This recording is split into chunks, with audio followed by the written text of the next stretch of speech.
Hey folks, welcome to this sponsored video for Eternal Evolution. They were kind enough to support the channel with a sponsored video. Those always help a ton. And they just wanted me to tell you a little more about their game. So I'm going to break down some of the various features in the game and of course show you lots of gameplay.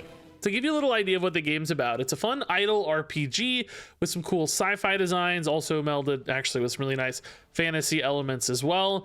And it's got a combat system that mixes strategy elements, things like building a team of hero cards. But then you've also got skill shots mixed in there as well, so both strategy and action. And of course, tons of ways to evolve and collect and upgrade your hero cards as well. You can go ahead and check out a link in the description or hit that QR code behind me here to download the game now for free. Or you can keep watching as we get a little more into the specifics and explore why this game might actually be really fun for you. So to kick things off, I thought we'd take a look at some of the heroes I've collected in the game. It's always great to unlock new characters and see them in action, and I've got a few I already love. And first and foremost among those has to be Luke, Lord of Wings. This is a triple S character, so super rare. Very, very strong. And I mean, just look at this guy. He's so freaking cool. He's like some kind of crazy harpy kind of character, but he's got this insanely detailed golden mask and all these little golden treatments, and then this awesome spear. I'm getting like some Egyptian vibes off of this fellow as well. But I really think it's the play style of this character that makes me love him even more. As a ranged character, you can just plop him in the back line and he sits back there and just melts enemy teams because he has multiple AoE damage abilities, and he's so leveled up at this point that he's just absolutely shredding people. His ultimate is an AoE that applies Raven Curse. That's this defense debuff basically. And you've also got abilities. Night Energy here unleashes this energy ball that inflicts a ton of damage to people in range. And then also Crescent Energy, a crescent laser is fired to damage enemies in its path. So when you mix all of that together, I mean, just absolutely shredding enemy forces. Total carry unit on my team so far, and I just don't know what I do without him. So epic looking, awesome in combat. This is basically as good as it gets. So another hero I've fallen in love with here is Boar, and he's called Boar, but he kind of looks like a bear, a alien lizard bear of some kind here with some like scales and some awesome colors. But he's a really powerful tank unit. So he's got some defensive elements, the bear shield. So even there, literally, it calls him a bear despite his name being Boar, which is fun. But of course that gives you a ton of extra defense, but he's still got some like crowd control as well with throw. He can pick up an enemy and then slam it into somebody else, and that will both inflict damage but also stun both of them, so can buy you some time. And then also just extra damage output as well via his ultimate Wrath. So nice mix here. Can be defensive, but can also put on some pressure and some crowd control as well, all of which can be super useful. So we should also talk about Oisa, our first human character, or Terran as it's called in the world of Eternal Evolution. Listen, anytime you give me a character with a giant shield like this one, I am in love. And I'm in love with Oisa for a variety of reasons, but shield is probably reason number one. And I like the difference here. Like, this is a super sci-fi, high-tech looking character, whereas Luke, looks a little bit more medieval fantasy-esque. It's nice to see those two worlds blended together. But of course, this is another hyper defensive tank character. I play her in the front line, hide everybody behind her, and I am happy. I've actually managed to get her all the way up to level 79 as well. So super strong unit on my team, basically unkillable at this stage for what I'm fighting. She just feels like she has endless life and endless defense. So I don't know if I'm ever going to give up on Oisa.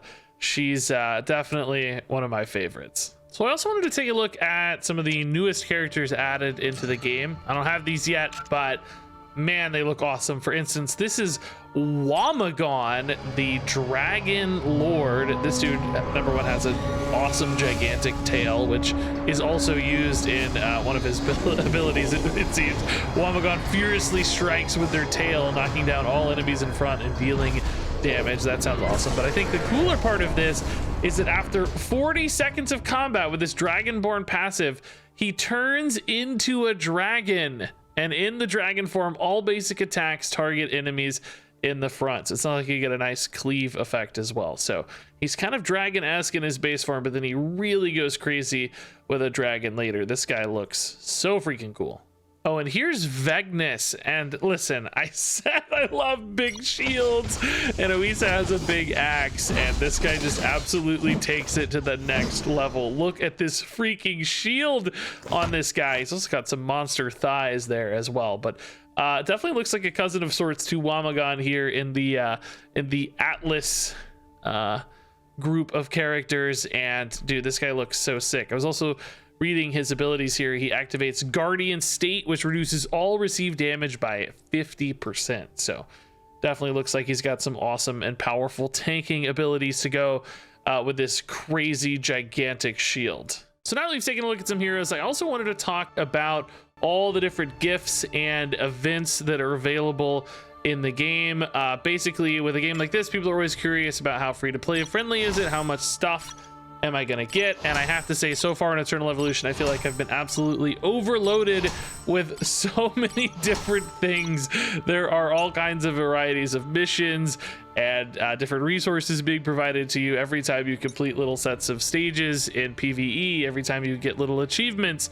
Bonus little events pop up. There are so many different angles to go and complete and collect a variety of different things. So it feels like you're always going to have stuff to do and stuff to collect thanks to all of these different systems. Specifically, Eternal Evolution wanted me to mention that if you start on the newest servers, when you start the game, you'll get a prompt, and then finish the Grand Ceremony event, you'll be able to receive a S hero for free. Which is pretty awesome. I don't even have this one yet myself, but Emma is the character, and she looks really cool. These like whirling, crazy sci-fi blades behind her.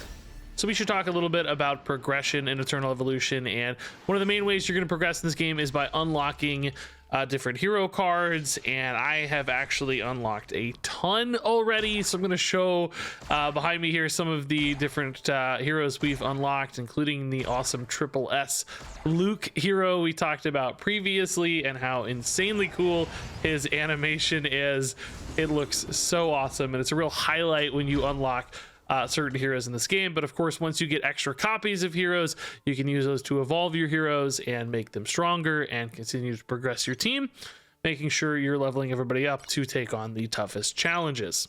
Now, of course, once you've got a hero, there are a variety of ways to upgrade them as well. You can level them up and then advance them into new level tiers, but you've also got equipment that can be upgraded separately as well. You can forge your equipment to make it a little bit stronger, all increasing the power level of your various heroes. I have to say, there's something really satisfying in this game about watching your heroes get stronger and just completely destroy challenges that you might have had before.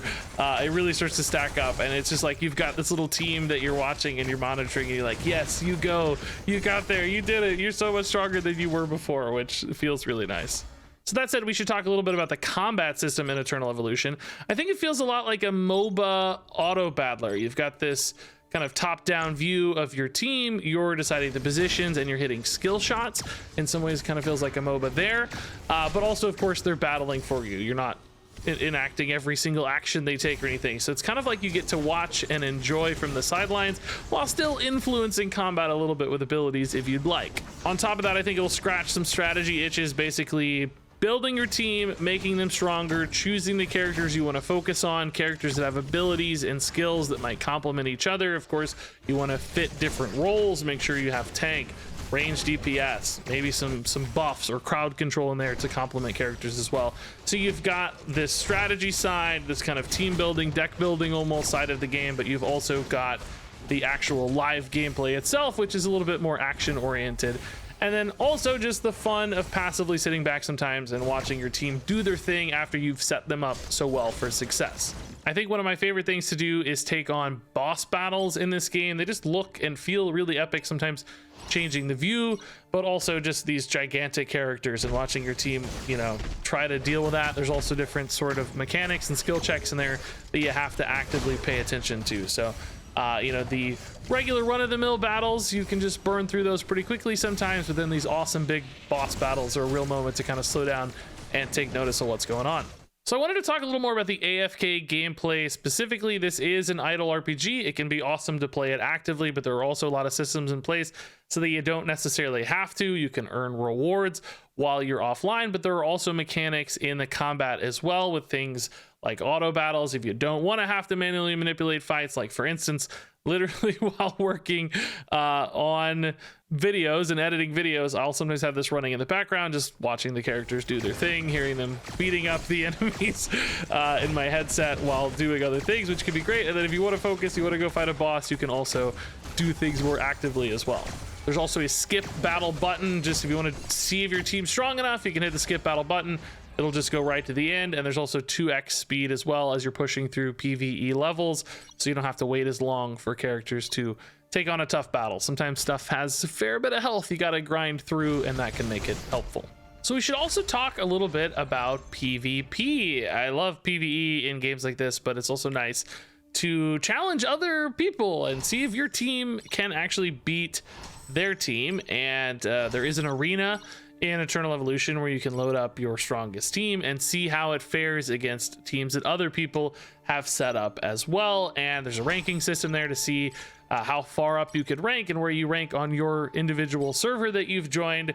So it can be really fun to see your progression there, try to win battles, and see how powerful your team really is.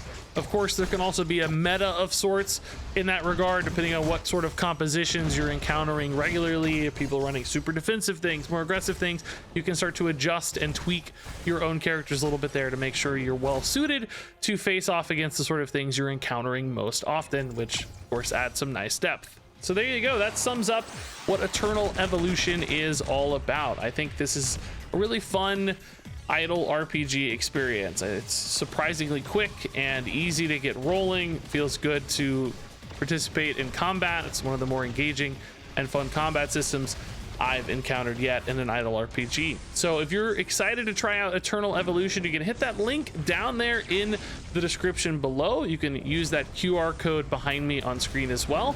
And I also have a special code for you where you can get some bonus gifts.